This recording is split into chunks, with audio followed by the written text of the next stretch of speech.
Look at that.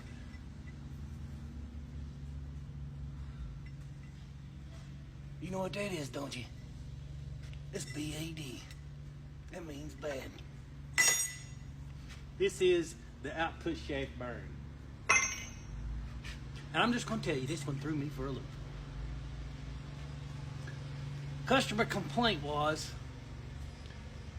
that when he put it in high gear, it would come out of gear. He says you could take it out of gear and put it back in, and it would fix itself. I mean, you'd be going along, and it's just like it'd pop out of gear and start grinding, but you could take it out of high gear to neutral and then put it back in, and it would quit. And sure enough, I drove it myself, and that's exactly what it did. And I thought to myself, there must be a bolt out of the fork or something up at that top cover or something. I mean, I just hadn't had one do that. If it has enough, it is long enough that I've done forgot it. But anyway, I pulled the shift bar housing out of it. Luckily, it was in a Peterbilt 379, and what I had to do is, even though it had the hole in the floorboard, still wasn't enough to get it out. What I had to do is lift it up, lean over the side between the frame rail and transmission, and slide it out underneath. But anyway, I took that entire shift bar housing apart and found nothing. I was like, good Lord. I could have swore it was right here probably in some way, but again, you never know till you get in there.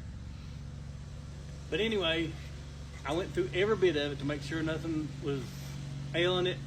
I put it back. I said, it's got to be in the back box. So I pulled the back box, and sure enough, this is what I found. But in the meantime, the first thing I saw when I pulled it out is you can kind of see these synchronizer pins. Can you see how that's braided and hammered?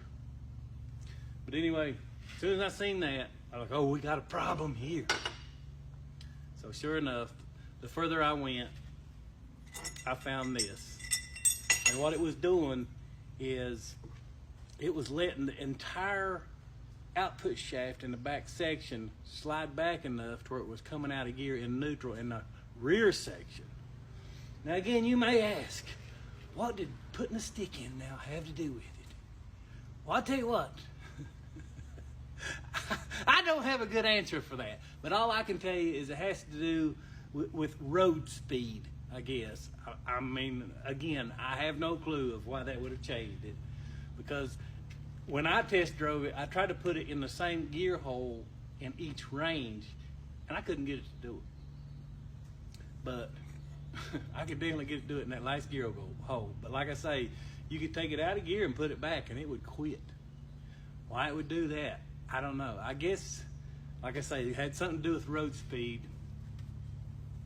But we'll get her fixed. It's just a matter of time with me.